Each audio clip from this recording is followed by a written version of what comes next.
ఆంధ్రప్రదేశ్ ప్రజలు కాంగ్రెస్ ను పూర్తిగా తిరస్కరించారు. రాష్ట్ర విభజన తర్వాత రాష్ట్రంలో ఆ పార్టీకి ఉన్న ఉనికి అంతంత మాత్రంగా కూడా మిగిలిన దాఖలాలు లేవు. విభజన తర్వాత జరిగిన తొలి 2 ఎన్నికల్లోనూ 0 స్థానాల్లో రిక్త హస్తాలతో మిగిలిన పార్టీ 2024 ఎన్నికల్లో మాత్రం రాష్ట్రంలో పూర్వ వైభవం కోసం కాకపోయినా ఉనికి చాటుకోవడానికి చాలా కష్టపడింది. పార్టీకి దూరమైన వైఎస్ బ్రాండ్ను షర్మిల ద్వారా తిరిగి సొంతం చేసుకోవడానికి ఎత్తుగడ వేసింది. సరిగ్గా ఎన్నికలకు నెలల ముందు ఆంధ్రప్రదేశ్ కాంగ్రెస్ పగ్గాలను షర్మిలకు అప్పగించింది. ఇది కాంగ్రెస్ శ్రేణుల్లో ఒకంత జోష్ నింపింది.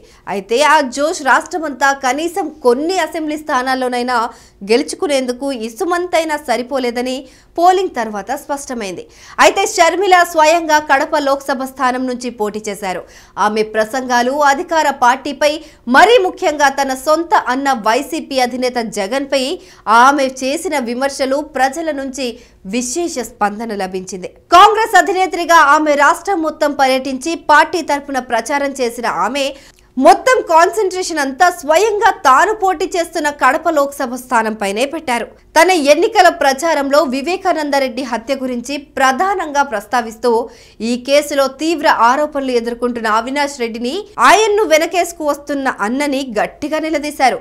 ఆమె ప్రశ్నలకు జవాబు చెప్పుకోలేక ఇద్దరూ ఇబ్బంది పడ్డారు. ఎన్నికల ప్రచారంలో వివేక హత్య అంశం ఎత్తకూడదంటూ కడప కోర్టు నుంచి గాగ్ ఆర్డర్ సైతం తెచ్చుకున్నారు. వివేక హత్య ఒకవైపు అవినాష్ విజయంపై నీళ్లు కమ్ముకునేలా చేయక, మరోవైపు సరిగ్గా పోలింగ్ కు ముందు రోజు వైఎస్ విజయమ్మ అమెరికా నుంచి ఓ వీడియో సందేశంలో వైఎస్ షర్మిలను గెలిపించాలని కడప ఓటర్లకు చేసిన విజ్ఞప్తితో కడప లోక్సభ నియోజకవర్గం నుంచి షర్మిల విజయం తథ్యమన్న భావన సర్వత్రా వ్యక్తమైంది. అయితే ఎగ్జిట్ పోల్స్ మాత్రం షర్మిల విజయం అంత సునాయాసం కాదని తేల్చేశాయి. ఏ ఎగ్జిట్ పోల్ కూడా కడపలో షర్మిల విజయం సాధించే అవకాశాలున్నాయని పేర్కొనలేదు.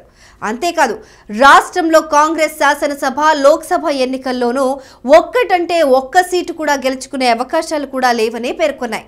దీంతో ఇప్పుడు షర్మిల పొలిటికల్ స్టెప్ ఏమిటి అన్న చర్చ మొదలైంది. కాంగ్రెస్ రాష్ట్ర అధ్యక్షురాలిగా ఆమె పార్టీ ఉనికే కనిపించని పార్టీ తరఫున పోటీ చేసే పని కూడా ఉండదు. దీంతో షర్మిల వాట్ నెక్స్ట్ అన్న ప్రశ్న తలెత్తుతోంది. పరిశీలకులు మాత్రం ఆమెకు ముందుగానే కాంగ్రెస్ ఇచ్చిన ఆఫర్ మేరకు ఏదో ఒక రాష్ట్రం నుంచి రాజ్యసభకు వెళ్లే అవకాశాలున్నాయని విశ్లేషిస్తున్నారు.